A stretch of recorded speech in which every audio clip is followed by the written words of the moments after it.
Alright, our next assignment is the Mako energy exhibit. We forgot the diorama. That, I'm gonna laugh if this is still somehow less dirty than the bar. Sorry to pull you away from your vacation, but we have another job lined up for you. The bar was pretty The nature bad. of this task, however, demands a great deal more discretion than the first we had you perform. Of course, this also means you shall be compensated handsomely for your troubles. One of the specimens from Professor Ojo's laboratory escaped and made its way to the 60th floor. It was eventually captured in the Mako energy exhibit, but it refused to go quietly, and the place is coated in a thick layer of biological ooze. While we entrusted the floor and walls to our security team, I insisted that someone with a more skilled touch handle the exhibit itself. Ring. So yeah, turns out we haven't we don't have to clean the entire room, but only the bottle. So apparently you were right, Pedro. In this case, Shinra is better than Tifa. I guess. See, Were Shinra really the good guys all along, and we just couldn't see it through the big brain narrative? Anyway, there you go. This is the diorama of a bigger up version that represents the city. Glad to have you in the Shinra building again.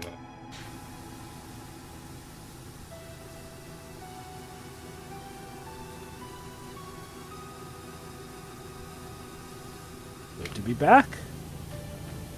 Even though I might not even be where I am today without the company's stunning advancements in Mako harvesting technology, I have rarely visited this exhibit, and I believe I finally understand why.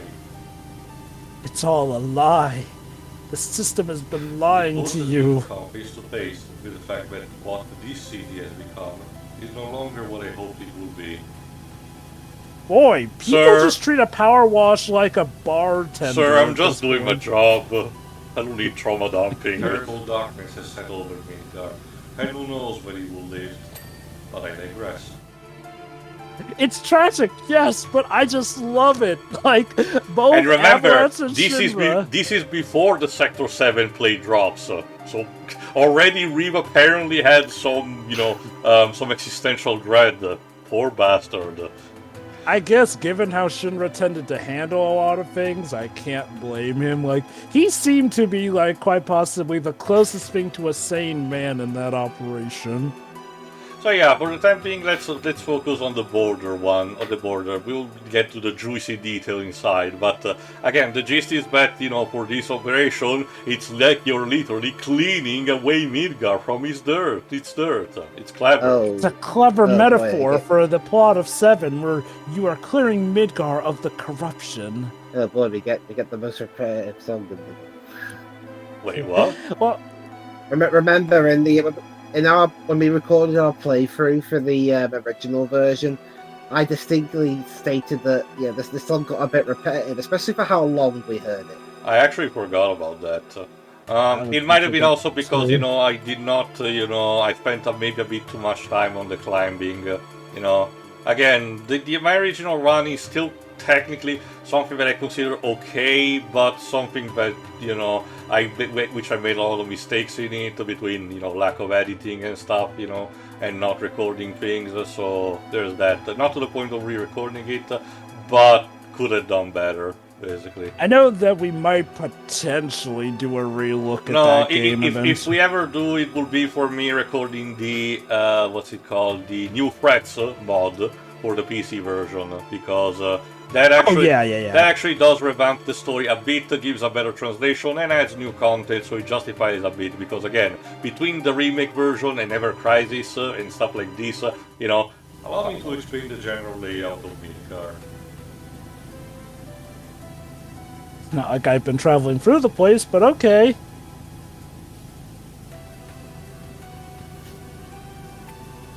As you may know, It's shit, the end. divided into 8 sectors, each powered by its own Mako reactor. At the very center of the city stands the Shinra building. Sector 7 is the least important, of course. Like, But who would as the even city's care about design is that number? predicated on the use of Mako, perhaps I should explain what that is first.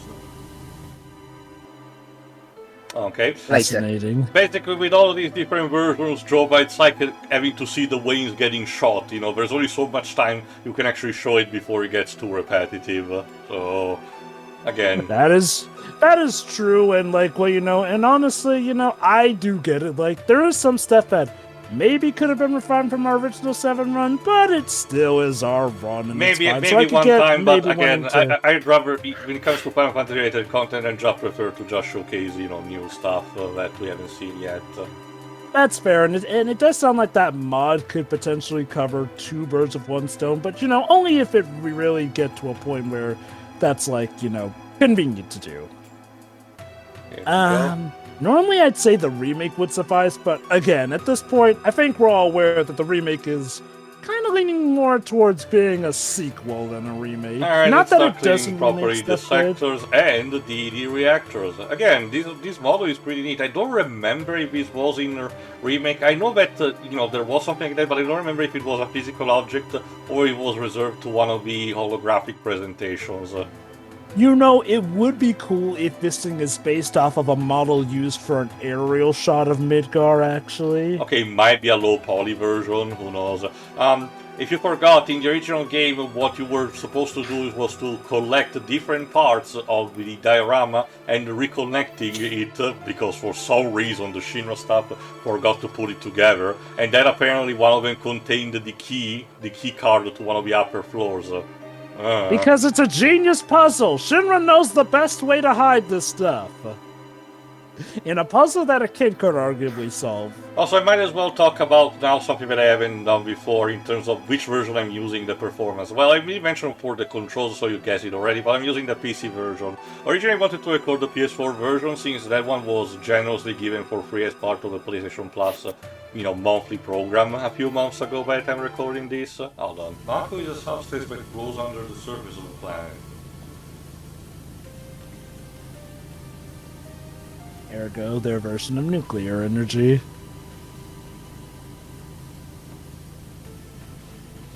Our skilled engineers have learned how to convert this substance into electricity, which in turn has greatly raised the people's standards of living.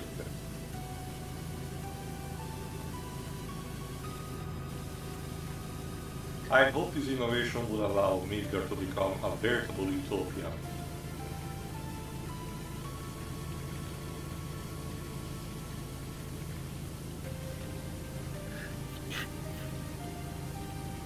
Unfortunately, wherever there is progress, there are setbacks. Ain't that the truth? Like the fact that Mako tends to badly mutate its subjects. Not just that, or the fact that the one company that actually handles this is corrupted as shit. Like, cartoonishly level of corruption. Yes, I know that, the recent years have basically showcased that unfortunately, we took for granted that things like this will not exist in the real world when they absolutely do, But it's still relatively cartoonish despite everything. Yeah. I do wonder, in the context of PowerWash, are people aware that this Power Washer is from out of town, or are they just wow? Yes, they did mention that, in this case they do mention that he's from far away, but again, no details are really given on how this guy managed to get here. I'm guessing he must have made a name for himself well, because Tifa apparently caught wind of the guy while we were in the middle of a job. In the actual main storyline, it's a case where the Power Washer manages to clean up the job so well that they get contacted by people knowing that, he's good at their job.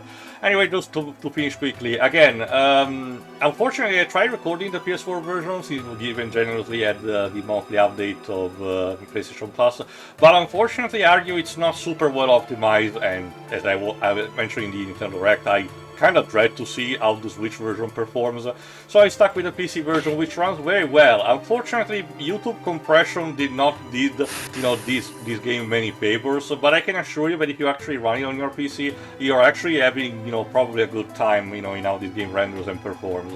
So there is that. I swear, the YouTube compression rate is not only frustrating, it's inconsistent. Yes, it is. I've looked back. Yeah. There could be sometimes in my Sonic Adventure 2 run where it was pixelated no matter what, but then there were other ones that were perfectly crisp and fine, perfectly showing the 60 frames. We'll complete my Expressway project one day, as well as the restoration of Sector 6. Oh.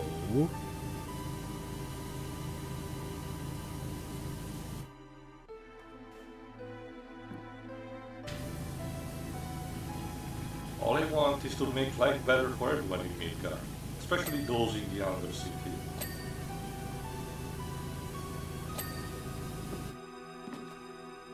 But yeah, this also serves to establish a bit the fact that Reeve also cares about the people in the slums, a sentiment that will be showcased in future titles of the compilation.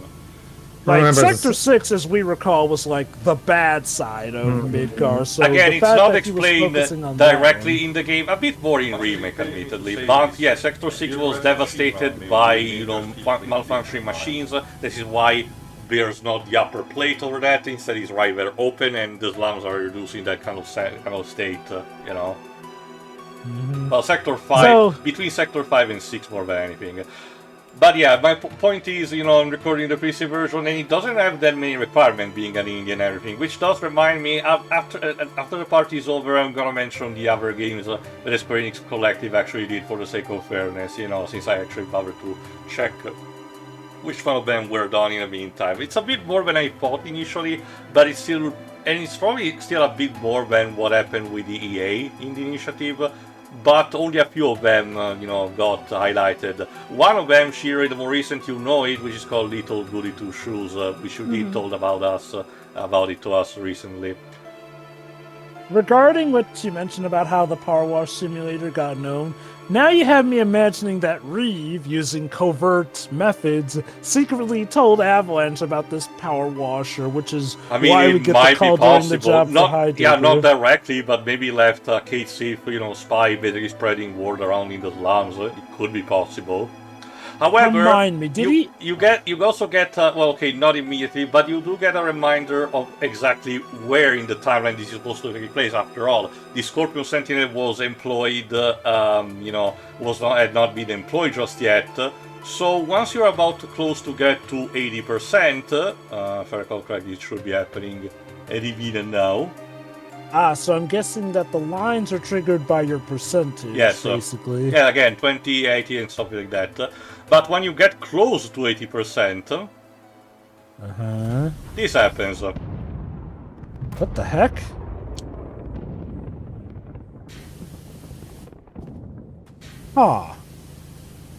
That sounded like a bit of an explosion. I well, back to cleaning. Well, just doing my job again, on my business.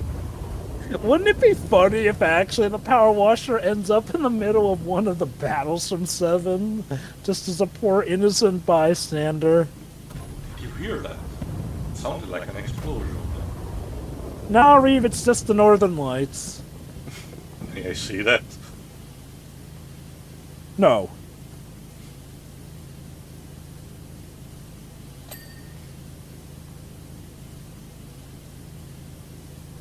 Yeah, the ironic thing is we don't know whether or not this was at the point where Reeve would have been supporting Avalanche over Shinra or not in secret. Reactor 1. Hey, didn't Tifa mention a job going on there? I sure know nothing about people involved in Sector 1, no siree. Please excuse me, but this requires my immediate attention. Which is funny, actually, because we know in the original 7, Tifa doesn't show up for the reactor. And you have to deal with the explosions, you know, hearing about the explosion of Sector 1 through the rest of the job, just haunting you like that. Wow. What the fuck? I was trying to have a nice enough, you know, power job simulator, you know, kind of job, and all of a sudden I'm getting hit with this. And now it turns out... Why are we being told this?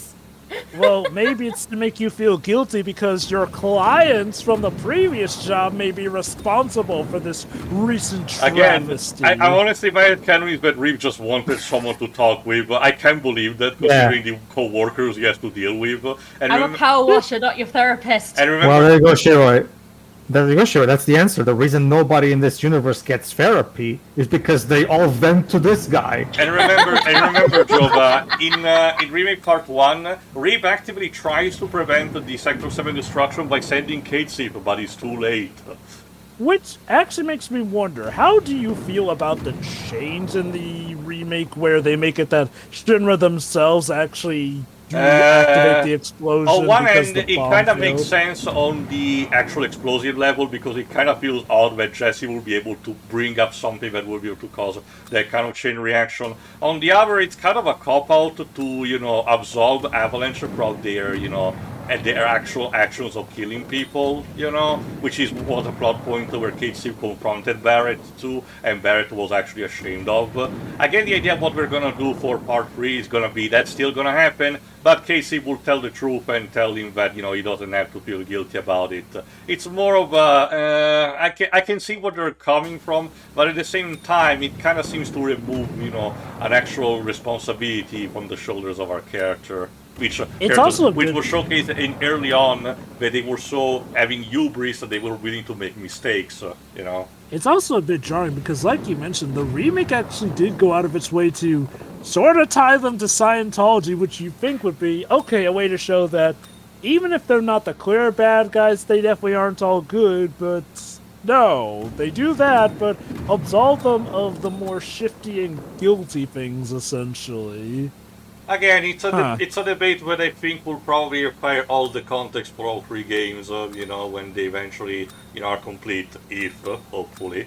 So we'll have to see. For the time being, we just have a job to finish, and the central part is actually the most dastardly one, because if you notice, there are so many pipes, and each one of them counted a separate model that you have to clean. So thank goodness this power washer just happens to have a nozzle that can do everything, and he doesn't have to get in with a scrubber. Yeah, it's like the turbo scrub. Yes. You know, going off of the main story of Power Wash, do we ever get an idea of what Power Washer thinks of things, or?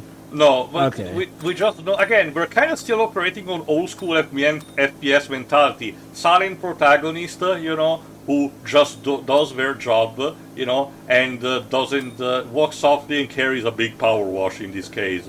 It's just that their action speaks for themselves. In this case, just, you know, helping the community and not, you know, complaining about the type of pay they receive, which is kind of cute, actually. So for all we know, they're basically super chill about being the prophesized hero in a prophecy. You do get to see what they might, you know, behave in some promotional material that, you know, since they pose for that. For example, in this case, the power washer mimics Klaus' victory pose with a power nozzle. You'll be able to see it in the actual thumbnail. But so there is that. I don't think they have added emotes yet. That would be kind of neat, but again, the idea requires a bit more work than normal. So, especially since, well, I assume that would be using the free third-person model. Well, to be fair, some games like Team Fortress 2 switch from first to third for that, so it wouldn't be too impossible. But it would also be helpful because I think that I forgot to mention is that this game actually has co-op. Some levels only have a maximum of 2 players per time, but others can have up until, I think, between 4 and 6, I think. Which depends on how big they are, which also is a testament of how big, you know, the job to do is.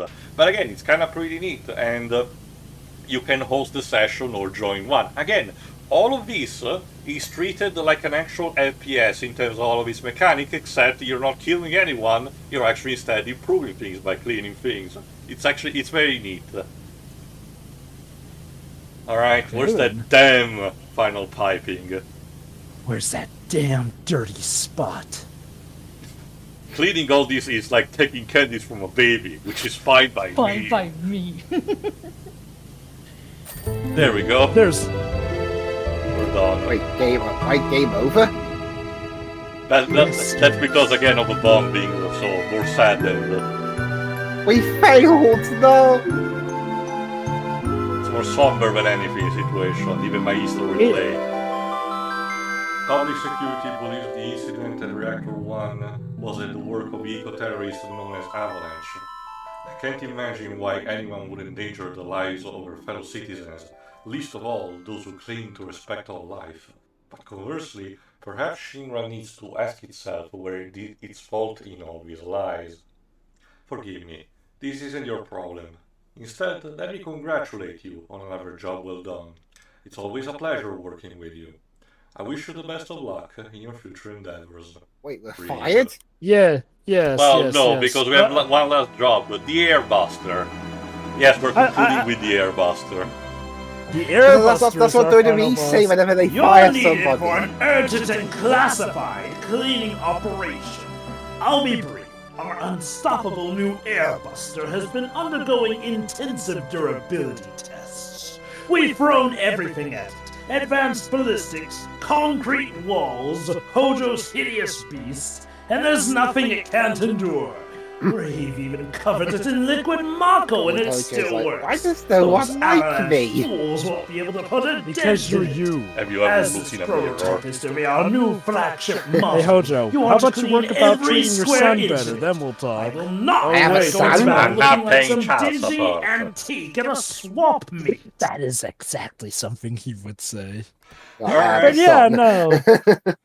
The invincible Airbuster that will in no way fail.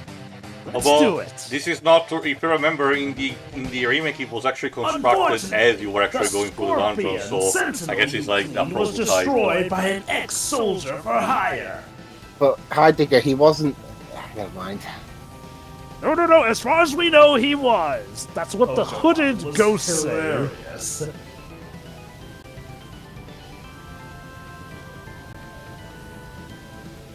I punched him.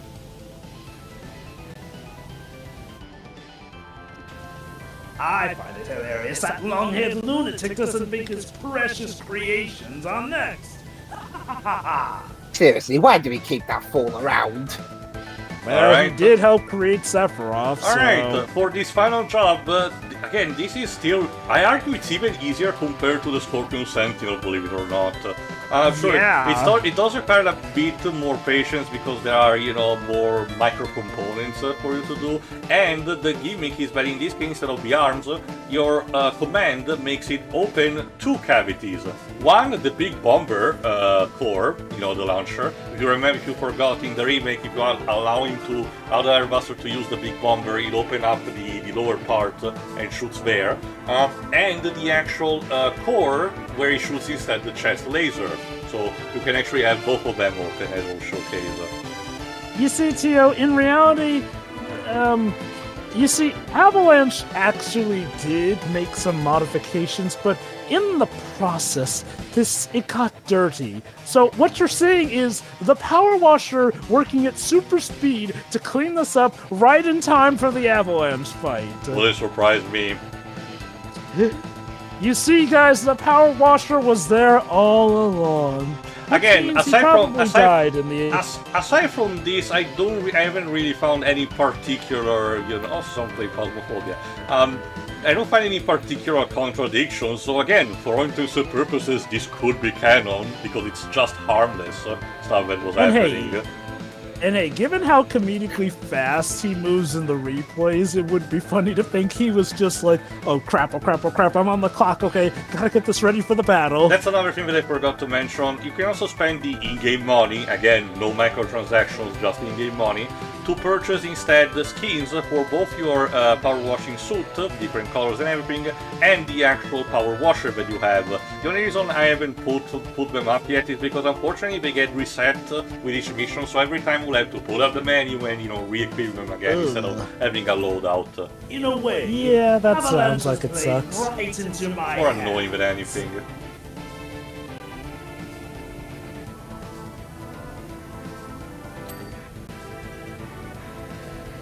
But yes, it's all going according to my plan. Sure.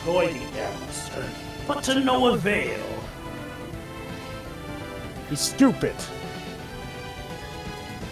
Don't tell him I said that.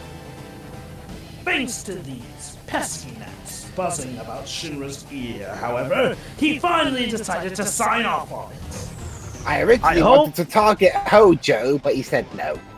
I hope you are no way an Avalanche spy, otherwise I'd be telling you my plans ahead of time. I know exactly how to repay you. Yep. Again, I don't know anything these people talk about, just doing my job. Can't wait to return home to my cats. Yeah, that's another... This guy had to listen to the equivalent of the 9/11 bombing and just go, oh, well, good job. Just another day.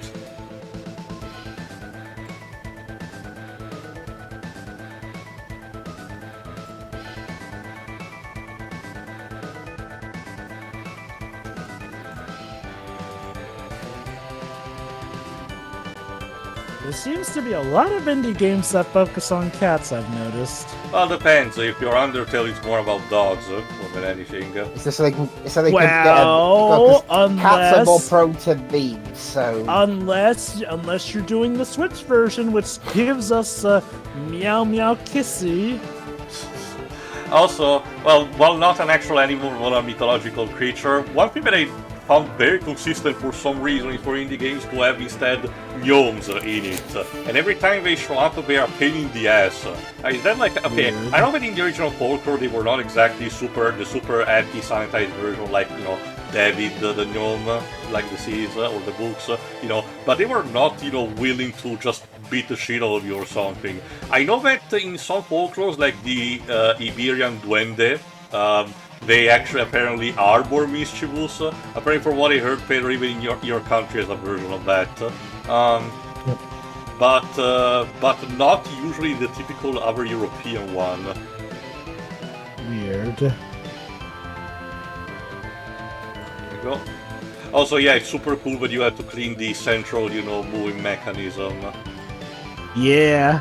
Hey, you get to see aspects that you may not normally get to notice when playing the original. It's kind of remake. It's kind of an excuse to get up close and personal to view the model. If anything, again, probably the reason why Square Enix actually allowed this to be free because it was basically free publicity. I kind of wish they did something like this for the release of Rebirth. You know, just have a few more, maybe for something like say Scarlet's Magitech Armor or anything. I wouldn't even mind the stuff like a Nier Automata event because that game is basically just machines, so they actually fit more with the game environment than whatever maybe the first Nier would do. Testing the capabilities of the Airbuster has been a source of immense excitement for me. It would devastate my heart if it got destroyed. But it won't, because it is invincible. Machine guns, cannons, grenade launchers, the ability to fly. Beauty has it all! And by fly we mean hover, but hey, it's flying still. Shane, does Avalanche even have a, I can't remember, does Avalanche have a hacker? A hacker? Well, Jessie is the closest. She fabricated the IDs. Yeah, I don't know if Jessie could patch into this conversation and hear everything. I mean, I guess could be possible. Also, someone played Disco Elysium. There we go. Another thing that I did not mention is the extension. You know, if you want, you can attach an extension to your nozzle so that it counts as if, you know, you're technically close while staying, you know, far. This allows you to potentially reach spaces that are, you know, above you without having to get up close and personal if you want. Again, the game gives you different tools to customize your experience in the way that you prefer, you know. The Airbuster's varied arsenal reminds me of a former soldier. He was so famous, even you might know him. Oh? Can you describe him? Well, the man's name was yes, Sephiroth. Genesis. I could tell he was going to be special the moment I first saw him. Or was that Angel I'm thinking of? God. They're both the same. Clearly you don't, because the soldier that destroyed the Scorpion Sentinel had his sword and none of you recognized it since it was so damn spectral. Which is ironic because I think maybe it's before Crisis or something. I know Heidegger was there at some point earlier.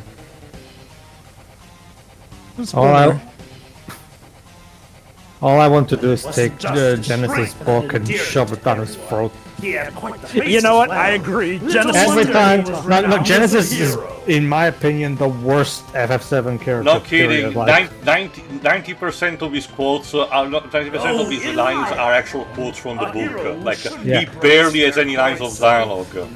No, that's the thing. All he does, okay, yeah, what Taylor just said, but in the context of the story of that game, all he does is spout out pretentious lines in an attempt to sound deep, and that's it. That's all he does. Like, Jesus Christ, I'll say this. I don't hate Crisis Core, but is it sad that to me the best scene is legit just the Price of Freedom ending?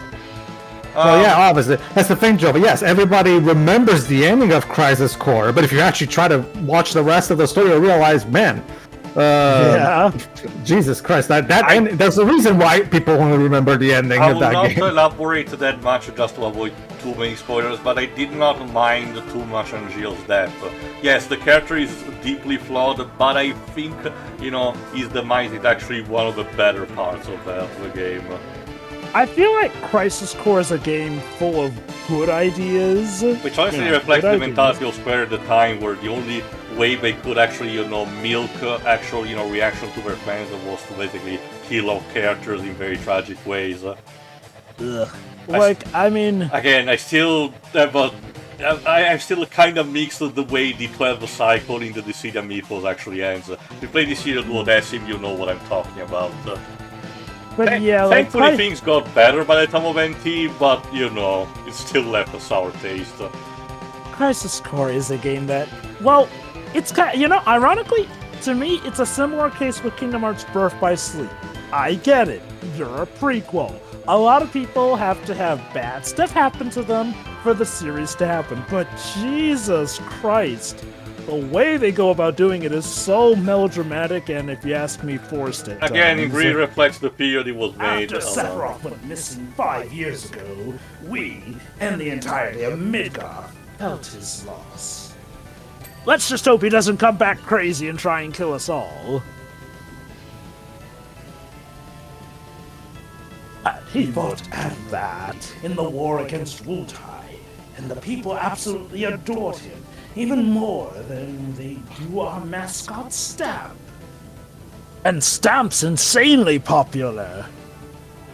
Although, once they see the military marvel that is the Airbuster, they'll forget Sephiroth even existed. That's right, everyone remembers Airbuster and doesn't remember the one-winged angel. Again, it reflects the time, the games were made, mid-2000, with the rise of the emo culture. Ironically enough, I make an argument that, at least for the base game, because we only see the end of the updated version, I don't know the entire story of Neo, but the base ending of The World Ends With You is actually far more optimistic, considering the time the game was made. So, definitely. I wonder if Nomura was kind of tired of Kingdom Hearts, ironically. Yeah, wanted to offer a change of pace, especially because around the same time we had stuff like 358 over 2 days, which, let's just say it's not the happiest story in the world. Sure, one of the lines at the end is cheesy as shit, like pure uncut prime material of Kingdom Hearts NARM at its finest. But at the same time, they still want to convey a sorrow, that is happening for the scene. I think the thing is, Joe does not remember. No, what's this about? I was referencing to the fact that mid-2000, Square was, just used to have a lot of story with sorrow and that. Square Enix. Go on, See, the thing is, that's the thing, Joe. Remember, after Kingdom Hearts 2, supposedly the plan was for them to take a break from Kingdom Hearts to make Versus, and we all know how that turned out. Well, there was and also then the fact apparently that there was some mandate that they had to release a Kingdom Hearts game per year. once a year. One per year. I don't know if it was Disney who did it or it was just Square who decided it, but jeez. That was, in the long run, not a good idea. Yeah. Don't get me wrong, it got us more Kingdom Hearts games, but honestly, I do feel like, as a result, the story of Kingdom Hearts just ended up getting more and more convoluted. And depressing. They had to find ways to keep it going before Free comes out. The first 12 was the only escape they had. Also, one of the things that happened in the original game, in the original main story of this game, Shirei, the PowerWash Simulator, is that while the protagonist does not own a cat, the town where he operates in, Buckingham, basically is sort of a cat motif in general. Like the mayor has a cat that goes missing, everyone tends to have cat. There's a monster truck that is cat-shaped. And they're kind of part involved with the climax. The game doesn't state it directly, but it's strongly implied that the cats are sort of guardians of the city and knows where to point direction to the protagonist, because towards the end they seem to, be in the location where the character was supposed to go, and the other characters surrounding it don't understand how they got there because they were basically missing up until that point. Damn. Funny how that works, isn't it? I wouldn't be surprised if the devs just had cats and they wanted to be cheeky. It happens Again, all the time. I've just noticed, it seems to be indie games really tend to have a fascination with... Alright, our last yeah. debriefing. Cats. Whoa, look at him go! Gotta clean fast. That's quite the shine you've given that Airbuster. And just in time, I've been informed that Avalanche has been located trying to escape Reactor 5. We're deploying was that right. unit immediately to crush those terrorists like the bugs they are. I think we might even broadcast the encounter to the whole city. After all, there is no more fitting a stage for Shinra's new robotic star. What if it loses? Oh, and by the way, your contract. It can't Of course, if lose. you want, I can always hire you directly. After all, the Airbuster is Well, going our to feed stupid itself, losers. and today's the first day of its world tour. It's like the Titanic on its maiden voyage. It is undefeatable. Huh. See, now we're getting fired. Because that's our last job. You gotta love it. You gotta love it. So I was right. We literally cleaned this thing up just in time for its boss battle. Yep, that's the irony of that.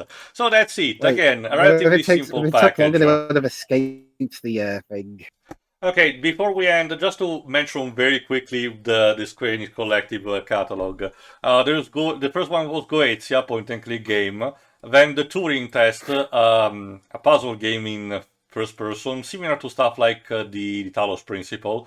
Then Tokyo Dark, a visual novel. Then can mention Black the Fall, yes, which, if I recall correctly, is another puzzle platformer in this case. Then there was the Fear Effect sequel that I mentioned, then Forgotten Land, which I also mentioned. Then there was Boundless, an MMO actually, with a simple structure. Battalion 1944, multiplayer-focused shooters.